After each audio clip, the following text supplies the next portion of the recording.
Hey guys, welcome back to another episode of Hearthstone.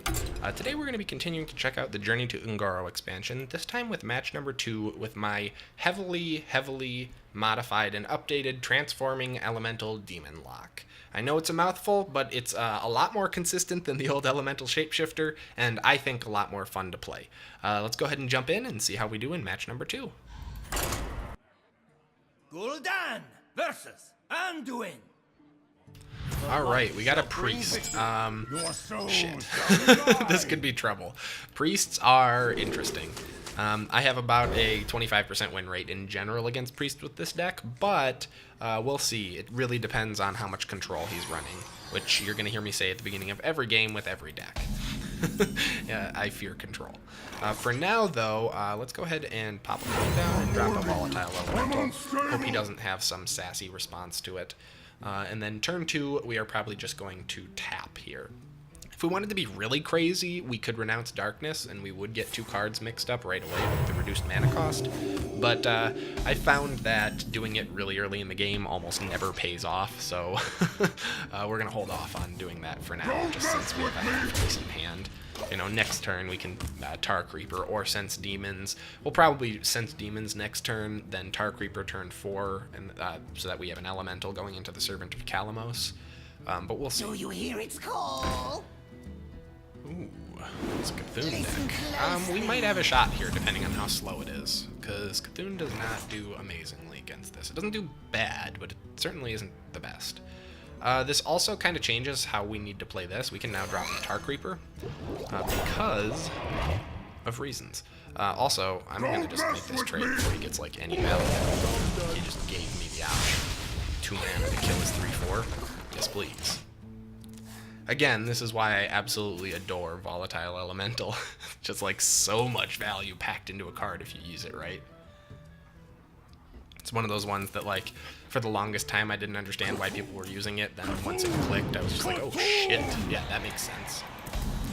And we still get a great trade here. Wow, man, this guy is just doing us all the value favors.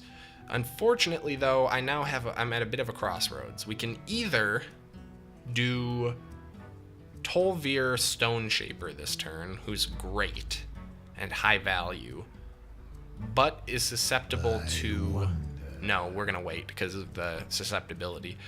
What I was thinking is Tol'vir Stone Shaper is susceptible to Shadow Word Pain.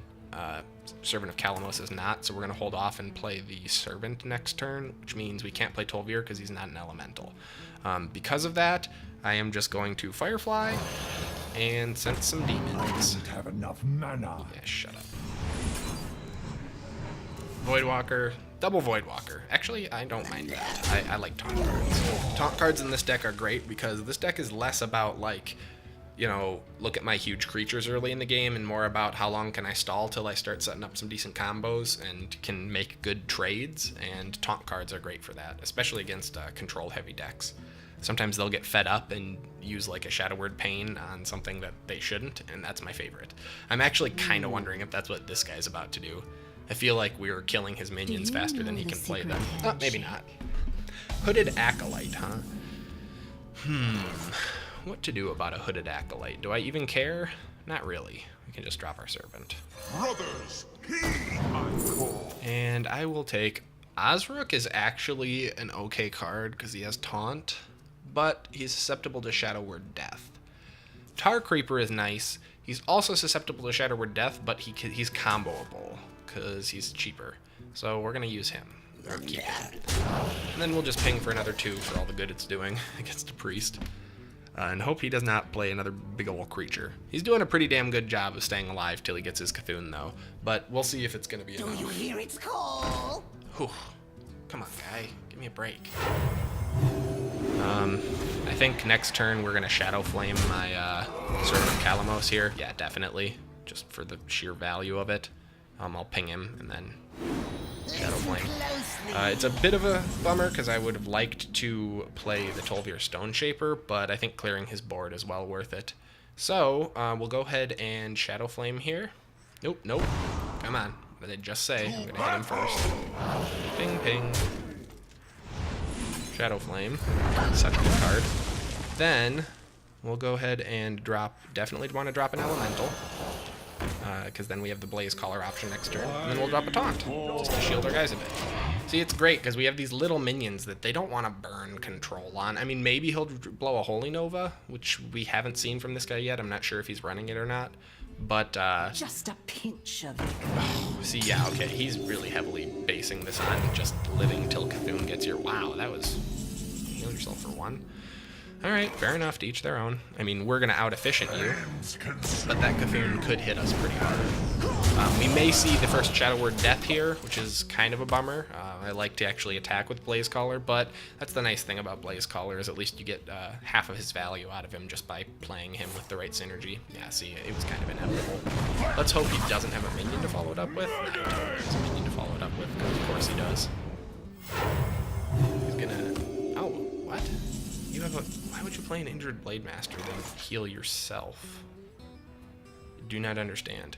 Okay, what I'd like to do here is sense demons into Doomguard, but that's not how this works. So we're just gonna Doomguard.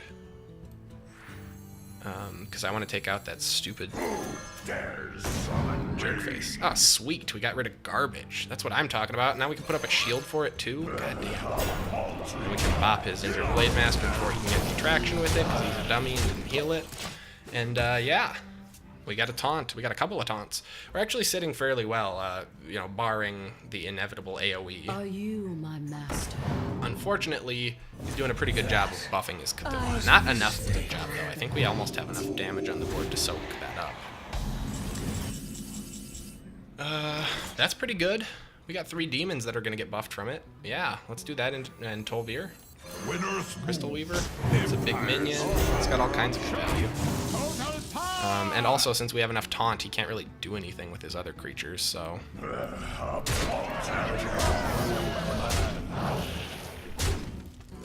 For now, we're just going to go for the face. I know I'm pretty heavy on control usually, but, you know, I also know Cthulhu is coming. In fact, we almost definitely are going to see Cthulhu this turn. He's had this card for 10 turns. He's had Holy Nova for 10 turns. What a weirdo. Does he have 2 Holy Novas?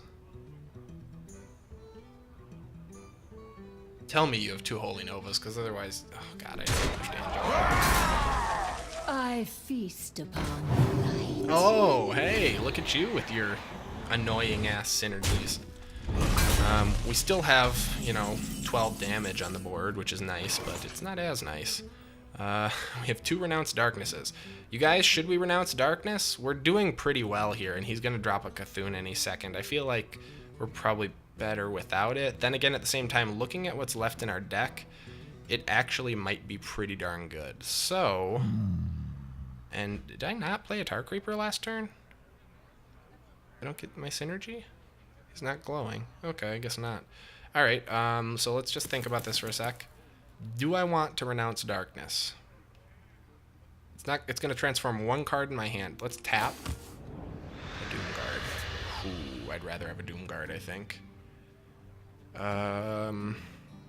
It's not going to matter, though, with the size of his minions right now. We got to deal with that. Let's Renounce Darkness.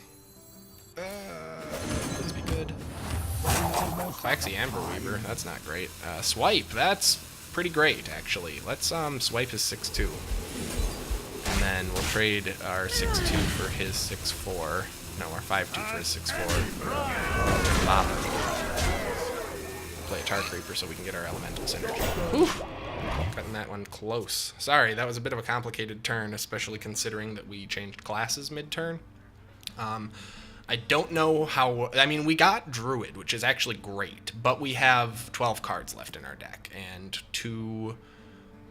I am so confused by the deck tracker right now, because this is not 12 cards, but... Oh, I guess we don't know what's in there, right, because I just replaced them all with Druid cards. So we have 8 Druid cards, and then 4 of our originals left, but they're good ones. They're all solid ones. And you never know, Servant of Kalamos might discover, like, a crazy legendary. Interesting. Just a pinch of vigor. I guess it's worth it. God damn, this guy is annoying. Evolving Spores, what? Winner's moves. Whammies. Well, pretty good.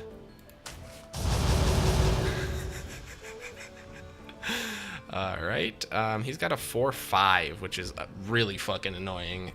We're gonna have to trade our 9-2 if we want to take it out, but we don't have to take it out. We just have to hope he doesn't get Cthulhu. Big money, no Cthulhu. Come on, no Cthulhu. We only have to last one more turn. There's no way he can heal through 18, 25, 34 damage. There's no way. You got nothing, guy. This match is ours. He's drawing. He's doing a Hail Mary draw, healing my minions. Did you get a Cthulhu? Well, at least now he doesn't have enough mana for Cthulhu. God damn it. You wish to live forever. It's too little, too late. You may have like an inner word or an inner fire or something, but the match is ours. Yeah, I have to say, I'm really, really enjoying how this deck has turned around. I mean, it's not like it's a 100% win rate all of a sudden, but I'd say it's jumped from probably a 10% win rate to close to a 60% win rate, which is decent. It's more than half, and it's a lot of fun to play. You know, it really mixes things up. You have been. But yeah, there we go. That's victory number 2 with the Elemental Demonlock Transformation deck. And we were able to show all 3 facets this match. Actually, I think both of our last matches, which is fantastic. I hope you guys enjoyed this episode. I know I did. If so, please be sure to like, subscribe, and leave a comment below so that I know to make more fun episodes like this. Thank you guys so much for watching, and as always, I will see you next time.